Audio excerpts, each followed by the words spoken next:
It is now my singular honor and privilege to invite His Excellency the President of the Republic of Kenya and Commander-in-Chief of the Kenya Defense Forces to address this special sitting of Parliament. I thank you. Your Excellency, please address the joint sitting of the Houses of Parliament.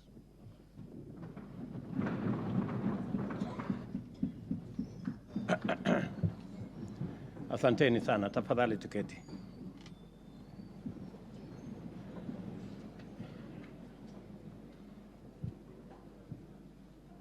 The Honorable Speakers of the National Assembly and Senate, Honorable Members of the National Assembly and Senate, by the grace of God, it is my pleasure to address this inaugural session of the 13th Parliament following the August 9th general elections. It is important to note that we have made very positive progress. This Parliament has recorded the highest number of re-elected members of Parliament ever. In the National Assembly, a record 193 members have been re-elected, 50 more than were re-elected in 2017. While in the Senate, 17 senators have been re-elected. This confirms the increased confidence of the people of Kenya in their leaders and institutions, affirming the maturity of our democracy. Another milestone is the election of women legislators elected into single-member constituencies. In this year's election, 29 women were elected members of the National Assembly, 6 more than were elected in 2017. This is a manifestation of the growing confidence in the contribution of women leadership in decision-making, in our governance, and in our political institutions. I am certain that this positive trend will continue into the future. It is also instructive that the same confidence in Parliament has been shown in the executive. In 2013, the President was elected with at least 25% of voters in 30 counties, 34 counties in 2017, and 39 counties in the just concluded elections. Again, further demonstrating the deepening pluralism and inclusivity of our democracy. I therefore take this special opportunity to congratulate all of you on your election in the last general election and the subsequent nominations of our nominated members of Parliament. The confidence demonstrated by Kenyans in us and our institutions should inspire us to raise the bar in our service to the nation and accountability to the electorate. It is also my singular honor to congratulate our speakers, the Honorable Moses Wetangula and the Honorable Amason Kingi, for overwhelming confidence of members to preside over the respective houses of Parliament. I also congratulate members who have been elected to parliamentary leadership positions and wish each one of you wisdom, strength, and success in steering our legislative affairs.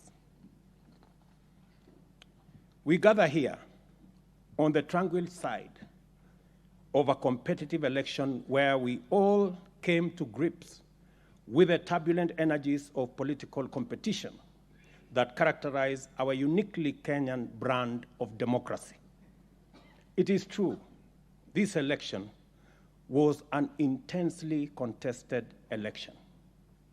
Nevertheless, that it was peaceful and democratic again confirms the coming of age of our democracy.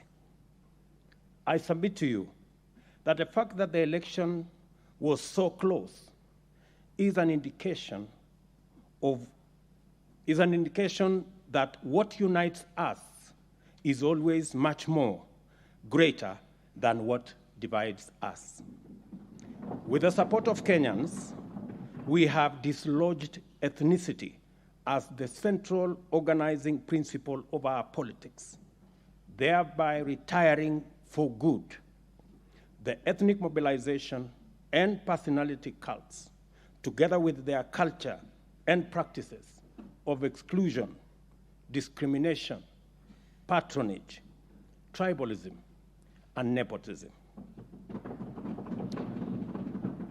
We took this assignment further with a paradigm shift of issue-based political leadership anchored in credible platforms, feasible programs, and transformative commitments aimed at positively affecting the well-being of all Kenyans from the bottom up. In summary, and this only happens, by the way, in Kenya, the sitting deputy president became the candidate of the opposition, and the leader of the opposition became the candidate of government. And as things would be, the opposition candidate won the election and became president. And the president became the leader of the opposition party. That's the beauty of our democracy. And it only happens in Kenya. In the process, we also affirmed the sovereignty of the people of Kenya as the ultimate decision makers as envisaged in the Constitution. I promise to lead an administration dedicated to the just and fair government of all Kenyans in order to deliver a Kenya for everybody. I commit to be the loyal, hard-working, devoted president of every Kenyan, and my administration will serve all without regard to any distinction, real or imagined. Certainly, service delivery under my administration shall be impartial, regardless of political affiliation or voter preference. Kenya is our home, and we remain united as one strong family. For these reasons, I want to persuade you that the legislative agenda I stand here to prosecute deserves the bipartisan support of this House. My administration is pursuing a transformational program that offers a uniquely all-Kenyan moment, which calls for unity of purpose in the legislature. We are committed to serving all Kenyans in all wards of each constituency